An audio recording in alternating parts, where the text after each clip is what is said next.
dans le prochain épisode de Un si grand soleil. Tandis qu'Amy trahit Elliot, Elisabeth reçoit la visite de Garance. Attention, les paragraphes qui suivent contiennent des spoilers sur l'épisode d'Un si grand soleil diffusé demain soir sur France 2. Si vous ne voulez rien savoir, ne lisez pas ce qui suit. Jeudi 30 juillet dans Un si grand soleil. Amy trahit Elliot dans la matinée. Amy rejoint Elliot au 101 et constate qu'il fait des recherches sur les hôtels en Polynésie. Lorsque son petit ami s'absente pour lui faire un thé, la jeune femme en profite pour copier toute sa comptabilité sur une clé USB. Soupçonnant son compagnon de tremper dans un trafic, la fille de Janet se rend au commissariat et donne le fichier à Clément. Il la remercie et lui fait promettre de ne plus prendre aucun risque. Après avoir analysé les comptes d'Elliot, Manu est convaincu que le jeune homme gonfle ses chiffres. Alors qu'il se demande d'où peut venir cet argent, le brigadier Humeau l'informe que le local d'Emicom appartient à une société dont le principal actionnaire n'est autre que Thierry Josh, un individu bien connu des services de police. Inquiet pour sa belle-fille, Clément contacte Amy et la somme de cesser de voir Elliot au plus vite car cela pourrait devenir dangereux pour elle. Elisabeth reçoit la visite de Garance et à la suite du repas de famille, Arthur et Manon ont trouvé Hugues sincère et se mettent d'accord pour lui donner une seconde chance.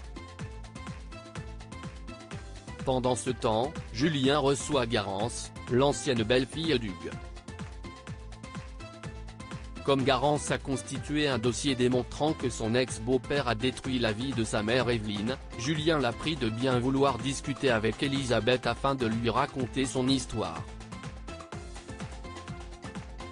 À la fin de leur entrevue, la jeune femme se dirige vers Ochi où Elisabeth consent à la recevoir.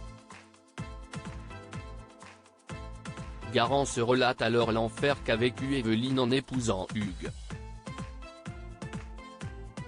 Elle explique que sa mère l'a rencontré dans le cadre professionnel avant d'en tomber éperdument amoureuse.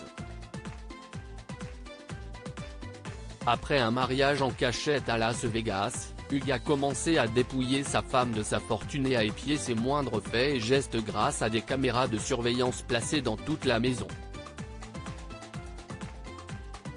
Finalement, Evelyne a pu quitter Hugues mais s'est malheureusement tuée quelques jours plus tard dans un accident de voiture.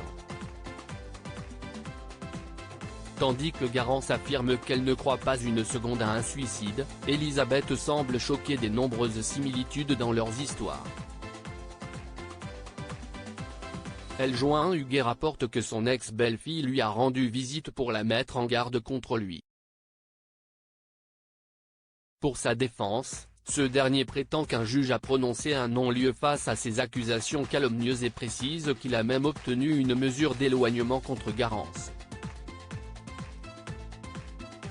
Convaincue, Elisabeth s'excuse d'avoir cru la jeune femme puis débarque chez Julien furieuse que celui-ci continue d'enquêter sur l'homme qu'elle aime.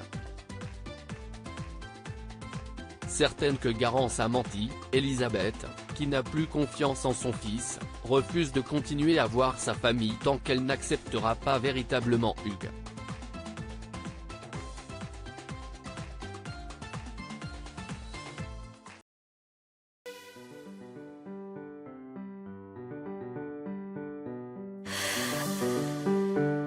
날